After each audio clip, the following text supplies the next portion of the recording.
Okay, the next two examples of simple machines are the screw and the wedge. And these are two more simple machines, and these are actually, both of these are both two inclined planes. So on the previous video when we learned about inclined planes, you're going to see, while you're watching the video, I want you to think about how the screw and the wedge are both inclined planes as well. Okay, so we're going to get started with the screw.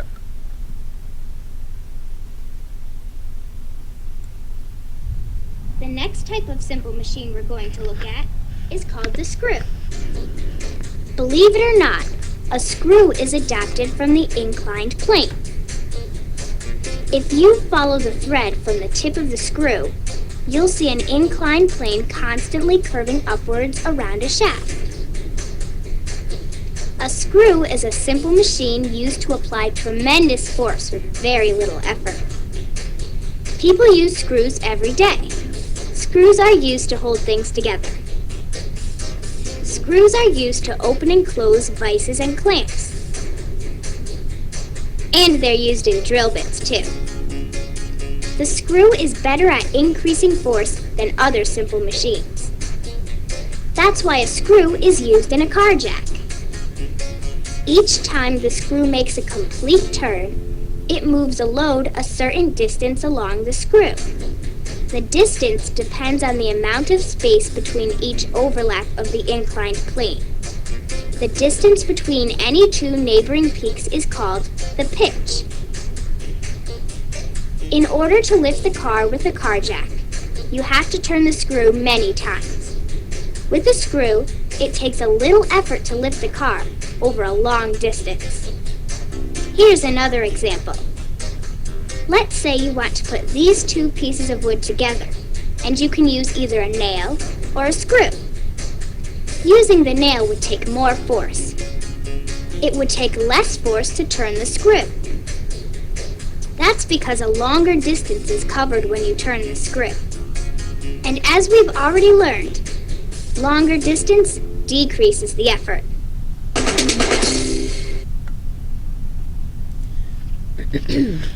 Okay, so as we saw in the inclined plane, remember how since they increased the distance, remember on an inclined plane we had, so like let's say that this is the truck that I was moving. I had that moving truck example on the inclined plane.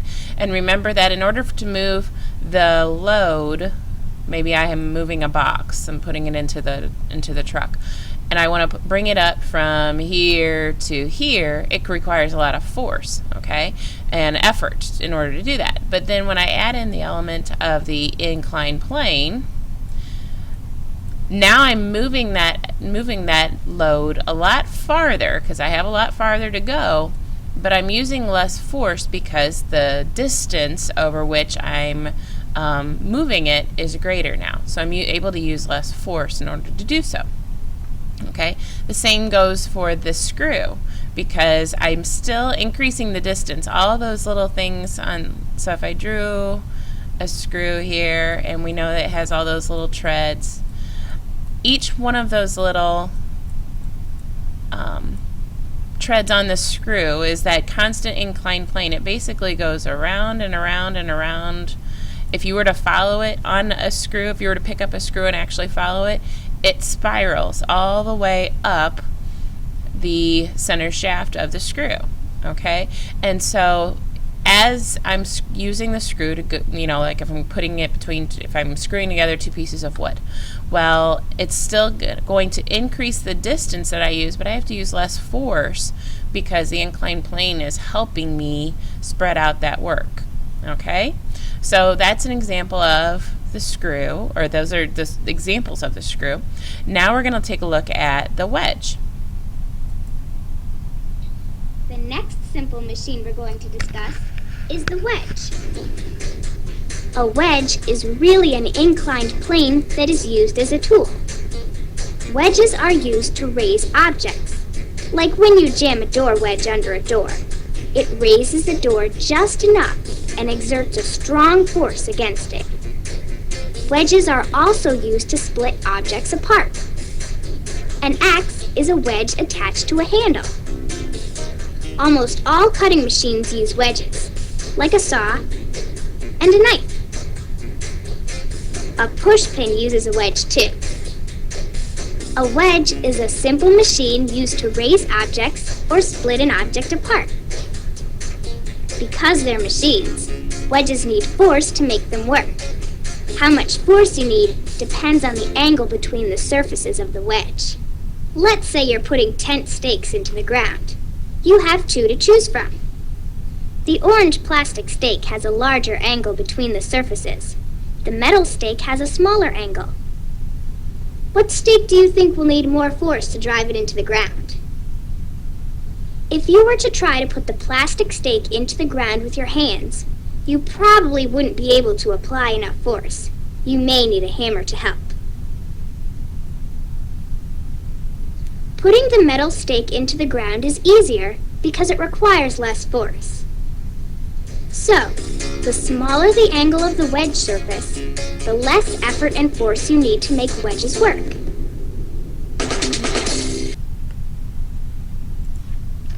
Okay, so there you saw some examples of the wedge, and like they were saying there at the end of the video, if I have a wedge that has a very small angle, so remember this would be the angle right here. If I had a very small angle versus a wedge that has a very large angle, so here's that comparison there, these are much easier to use. They require less force than a wedge such as this. Okay, and so just because it's able to split and not require as much force, I'm able to split something, whether it's the ground or if I'm pushing it into another surface, it's going to require less force in order to do that.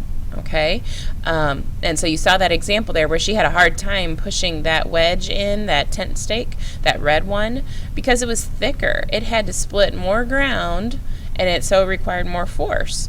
Whereas the metal one that she used that had the very small angle, that one she could push in with her hand because it was that small angle and it requires less force to split the ground. It's able to split the dirt much easier than the thicker wedge.